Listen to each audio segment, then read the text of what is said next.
سورہ توبہ کی آیت نمبر 69 اللہ رب العزت کا فرمان عالی شان ہے کالذین من قبلکم، جیسے وہ جو تم سے پہلے تھے، کانوا اشد منکم قوہ، تم سے زور میں بڑھ کر تھے، وَأَكْثَرَ أَمْوَالًا وَأَوْلَادًا، اور ان کے مال اور اولاد تم سے زیادہ، فَاسْتَمْتَعُوا بِخَلَاقِهِمْ، تو وہ اپنا حصہ برت گئے، فَاسْتَمْتَعْتُمْ بِخَلَاقِكُمْ، تو تم نے اپنا حصہ برتا، كَمَا اسْتَمْتَعَ الَّذِينَ مِن قَبْلِكُمْ بِخَلَاقِهِمْ، جیسے اگلے اپنا حصہ برت گئے، وَخُضْتُمْ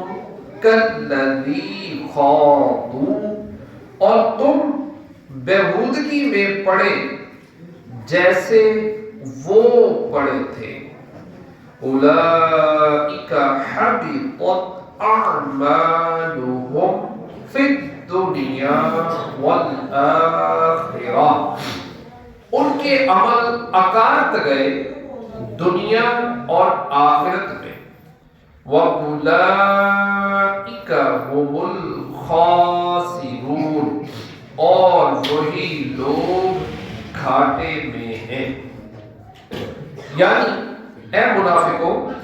تم گزشتہ زمانے کے ان لوگوں کی طرح ہو جو قوت میں تم سے زیادہ مضبوط اور مال و دولت کی کثرت میں تم سے بڑھ کر تھے، پھر انہوں نے اپنی دنیاوی لذتوں اور شہوتوں کے حصے سے لطف اٹھایا۔ اے منافقوں، تم بھی ویسے ہی اپنے حصے سے لطف اٹھا لو اور جو موج مستی کرنی ہے کر لو۔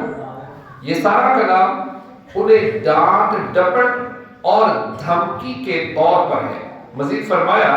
کہ جیسے پہلے لوگ بیہودگی میں پڑے ہوئے تھے، تم بھی اسی طرح بیہودگی میں پڑ گئے اور تم نے باطل کی اتباع کی، اور اللہ عز و جل اور اس کے رسول صلی اللہ تعالی علیہ وآلہ وسلم کی تکذیب اور مؤمنین کے ساتھ استہزاء کرنے میں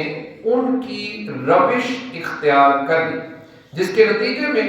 ان لوگوں کے تمام اعمال دنیا و آخرت میں برباد ہو گئے اور وہ اس کی وجہ سے خسارے میں پڑ گئے۔ اور اب انہیں کفار کی طرح اے منافقین، تم بھی گھاٹے میں ہو اور تمہارے عمل باطل ہے۔ اس آیت سے یہ بھی معلوم ہوا کہ دنیاوی مال و دولت کی کثرت اور افرادی قوت کی زیادتی کوئی کامیابی کی علامت نہیں، بلکہ اللہ عز و جل کی بارگاہ میں کامیابی